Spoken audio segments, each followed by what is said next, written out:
स्वागत है NMF news पर। मैं हूं आपके साथ रोहित। अमेरिका, इजराइल, ईरान के बीच इस वक्त जंग भीषण हो चली है। खामनेई और उसके परिवार वालों की मौत के बाद अब दुनिया में उबाल है। ईरान के अंदर जश्न भी है और मातम भी है, लेकिन भारत इस बीच क्या कुछ कर रहा है। कल मैंने बताया था कि विदेश मंत्री एस जयशंकर ने दोनों देशों के विदेश मंत्रियों से बातचीत की है और शांति की अपील की है, लेकिन अब प्रधानमंत्री नरेंद्र मोदी ने भी एक हाई लेवल मीटिंग बुलाई और इस मीटिंग में बहुत अहम मुद्दों पर चर्चा हुई, क्योंकि अगर ये युद्ध चलेगा तो उसका असर भारत पर पड़ेगा पूरी दुनिया के साथ साथ। तो इस मीटिंग में क्या कुछ हुआ, भारत किधर खड़ा है, क्या इजराइल का साथ दे रहा है या फिर ईरान का, या फिर तटस्थ है, इसी पर बात करेंगे। मेरे साथ है वरिष्ठ पत्रकार पंकज प्रसून। पंकज जी, रविवार शाम को मीटिंग बुलाई गई, देर रात तक चलती रही। प्रधानमंत्री नरेंद्र मोदी की अध्यक्षता में मीटिंग हुई। इस मीटिंग में क्या कुछ चर्चा हुई, भारत का नजरिया क्या है इस युद्ध पर, कहां स्टैंड कर रहा है भारत?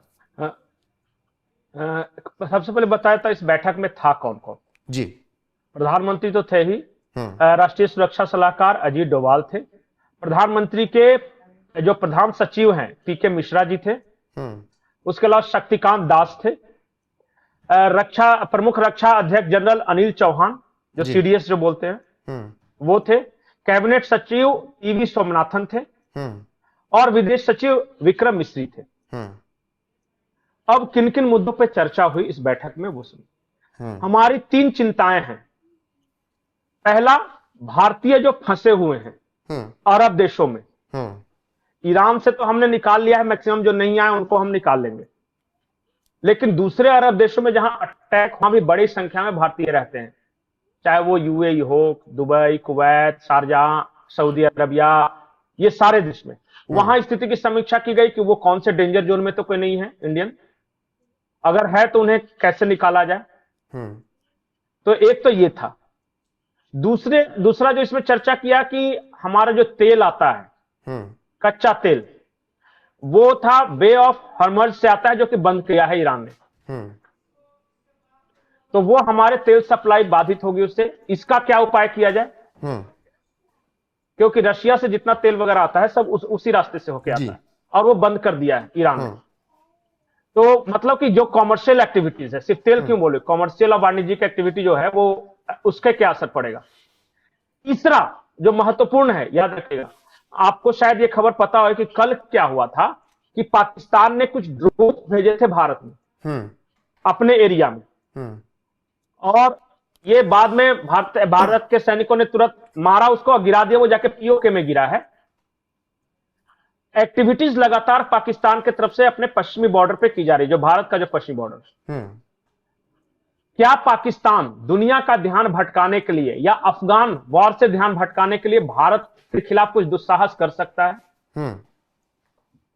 क्योंकि पाकिस्तान सिर्फ एक ही कीमत पे भी बच सकता है कि वो पाकिस्तान को सिर्फ मुस्लिम का वास्ता दे और हिंदुओं के खिलाफ जंग छिड़े, क्योंकि अफगानिस्तान के छिड़ रहा है तो दोनों तरफ से अल्लाह अकबर के ही नारे लग रहे हैं, तो ये नैरेटिव नहीं बन पा रहा है उनका। और ईरान से जब लड़ाई हो रहा है ना, तो वो शिया सुन्नी हो जा रहा है, इससे पाकिस्तान का नुकसान है। पाकिस्तान को यूनाइट रखने के लिए इस वक्त अर्जेंट बेसिस पे असीम मुनीर की जरूरत है कि किस तरह भारत के खिलाफ युद्ध छिड़े, कि हम हिंदुओं के खिलाफ लड़े, तब पाकिस्तानी एकजुट हो जाते हैं। इस मामले की भी समीक्षा की गई कि कोई दुस्साहस करे, आप हाई अलर्ट पे रहिए। कल हाई अलर्ट घोषित कर दिया गया है, ये स्थिति है अभी। हाँ, बहुत सारे हमारे जो फ्लाइट्स हैं उसका जो ये है, बहुत सारे, आधी रात तक ये बैठक चलती रही। बिल्कुल। और क्या क्या उस बैठक की जरूरत इसलिए थी क्योंकि ईरान में लगभग 10,000 भारतीय नागरिक, जबकि इजराइल में 40,000 से ज्यादा भारतीय नागरिक, और खाड़ी देशों में कुल मिलाकर पश्चिम एशिया में 90 लाख से ज्यादा भारतीय हैं। और इन सब की सुरक्षा की गारंटी मोदी सरकार ने तय की है। जिन बच्चों की परीक्षा में होने में दिक्कत हो रही है उनके लिए भी आश्वासन दिया गया है कि हम आपके साथ हैं। जो फंसे हैं उनको निकालने की बात कही गई है। एमईए की तरफ से भी ये एडवाइजरी जारी की गई कि आप लोग बाहर ना घूमिए, पूरी तरीके से नजर बनाए रखिए, एम्बेसी से कनेक्ट रहिए, आप लोगों को कोई दिक्कत नहीं होगी। पंकज जी, मैं बता रहा हूं आपको, सबको एक साथ मत जोड़िए।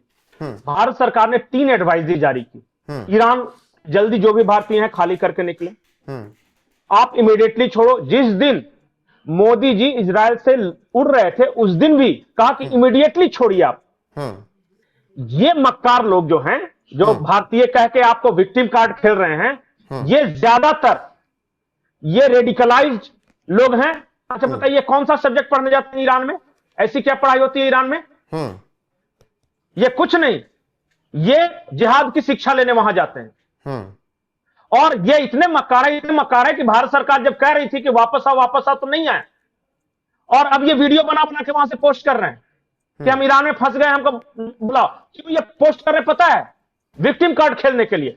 जानबूझकर ये सब महिलाओं को आगे करते हैं, एक अलग नैरेटिव बनता है ना। ये सब मुझे लगता है कि अगर 10,000 लोग बच्चे हैं, ये सारे के सारे मक्कार हैं, इनको छोड़ देना चाहिए। ये भारतीय है नहीं। अच्छा, भारतीय अगर रहते ये तो भारत सरकार के एडवाइजरी क्यों नहीं मान रहे? कौन सा सब्जेक्ट पढ़ने गए हैं ईरान में? कौन सी पढ़ाई होती है ईरान में ऐसी? सारी दुनिया, इंग्लैंड, अमेरिका, लंदन, फ्रांस पढ़ने जा रहा है, और ये ईरान पढ़ने जा रहे हैं। लेकिन जब ये मीटिंग, ये बुर्का क्लैड वुमेन ये आके हमारे यहां बाद में नासूर बन जाएंगे। ठीक है, लेकिन जो मीटिंग सीसीएस की हुई पंकज जी, उससे कुछ वक्त पहले 2 बयान आए एक ही व्यक्ति के, एआईएमआईएम के अध्यक्ष असदुद्दीन ओवैसी का। उन्होंने पहले कहा कि इजराइल से प्रधानमंत्री नरेंद्र मोदी के लौटते ही ईरान पर हमला इजराइल कर देगा, और वो हुआ 48 घंटे के भीतर या 72 घंटे के अंदर ही वो हमला हो गया। फिर अब असदुद्दीन ओवैसी ये भी कह रहे हैं कि इस पूरे लड़ाई में प्रधानमंत्री नरेंद्र मोदी को भारत सरकार को हस्तक्षेप करना चाहिए और उन्हें मिडिल ईस्ट में शांति स्थापित करने की बात करनी चाहिए। तो यह भी दर्शाता है कि ओवैसी को भी यह विश्वास है कि अगर शांति कोई ला सकता है तो वो भारत ही है। नहीं, ओवैसी पहले फैसला कर ले, मोदी की सब सुनते हैं या मोदी कमजोर है।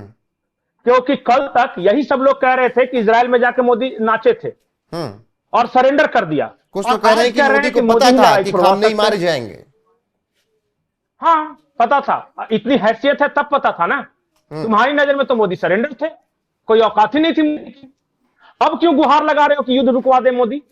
क्यों कर रहे हो? ये जितने सेकुलर है, ये सब जो यहां मुस्लिम हैं, ये सब कल तक हमारे प्रधानमंत्री का ये कहकर मजाक उड़ा रहे थे कि इनकी तो कमजोर हैं, ये तो ट्रंप को खुश करने के लिए नाचे थे, तो इनकी तो कोई हैसियत नहीं। और आज यही सब कर रहे हैं कि मोदी जी जंग रुकवा दो, नेतन्याहू से बात करो। आप जाके दूसरे, आपको शायद पता नहीं, मैं एक ब्रेकिंग न्यूज दे देता हूं। आज सुबह प्रधानमंत्री नरेंद्र मोदी ने यूएई के सदर से बात की है, इजराइल के प्राइम मिनिस्टर से बात की है फोन करके। पूरी दुनिया मानती है कि अगर ये जंग कोई रुकवा सकता है तो या तो अमेरिका और नहीं तो दूसरा मोदी। ठीक है पंकज जी, और तीसरा कोई शख्स नहीं है। ठीक है फिलहाल। और ये हमारे यहाँ के मक्कार अपने ही देश में लोगों को बता रहे थे कि ये तो सरेंडर है, तो बहुत कमजोर आदमी। कुल मिलाकर सीसीएस की बैठक हुई, उसमें क्या बड़े फैसले लिए गए उस पर हमने एक विस्तार से चर्चा की है। बाकी यही अपील है कि अगर आप अभी हैं कहीं फंसे हुए इजराइल में, ईरान में, दुबई में, लेबनान में, कुवैत में, तो आप भारतीय एम्बेसी के साथ कनेक्ट रहिए। भारत सरकार ने हेल्पलाइन नंबर भी जारी कर रखा है, उस पर आप अपने परिजनों की जानकारी भी ले सकते हैं। जैसे ही स्थितियां बेहतर होंगी भारत सबको वापस बुलाएगा। इससे पहले हमने देखा ऑपरेशन गंगा हो या ऑपरेशन शक्ति हो, दुर्गा हो, जहां जहां पर युद्ध हुए भारत ने अपने लोगों को निकाला है। पंकज जी आखिरी काउंटर। मैं आखिरी पॉइंट फिर से बोल रहा हूं, ये सब जो कट्टर गए हैं ना, आपको शायद वो तस्वीर याद होगी, एक बार इस तरह अरब में 2 देशों के बीच झगड़ा हुआ था, भारत सरकार बचा के लाई थी, और एक मुस्लिम महिला एयरपोर्ट पे कह रही थी कि भारत सरकार ने हमें कुछ किया नहीं, देखिए ना एयरपोर्ट पे लाके छोड़ दिया, बस से घर तक नहीं भेजा। मुझे याद है वो यूक्रेन युद्ध था शायद, या कहीं किसी देश का युद्ध था, वहां से एक बच्चे को वापस लाया गया। मैं बोल रहा हूं वापस लाया गया, दिल्ली उतरा। वो दिल्ली उतरने के बाद सरकार ने अपना कह दिया कि आप लोग अपने घर जा सकते हैं। हालांकि सरकार ने बस की भी व्यवस्था की। पंकज जी आगे सुनिए, बस की भी व्यवस्था की, बस ये था कि शायद हो सकता है कि सरकार ने कुछ खाने पीने को बस में ना दिया हो, फ्लाइट में तो पूरी व्यवस्था थी। जाके भाई साहब ने इंटरव्यू दिया और कहा कि सरकार ने बताओ हमको बस से भेजा है और कुछ खाने को भी नहीं दिया बस में। नहीं, ये दामाद कि ये इनको सब सारी फैसिलिटी दे, और ये तुम कौन सा एहसान कर रहे थे उन देशों में घुस के? ठीक है, बहुत शुक्रिया आपका पंकज जी। ये है इनका, मारना चाहिए, मुंह पे मार जूता के बहुत लाल शुक्रिया कर देना आपका चाहिए, जुड़ने ऐसी के बात लिए। बोली। फिलहाल भारत ने सीसीएस की मीटिंग कर ली है प्रधानमंत्री नरेंद्र मोदी की अध्यक्षता में, और मिडिल ईस्ट में जिस तरीके से इस वक्त माहौल बन रहा है, ईरान, इजराइल और अमेरिका जंग के बीच, भारत ने शांति की अपील की है और देखना होगा कि आगे क्या कुछ होता है। जो भी अपडेट आएगी आप तक जरूर पहुंचाएंगे। बने रहिए हमारे साथ लगातार। नमस्कार।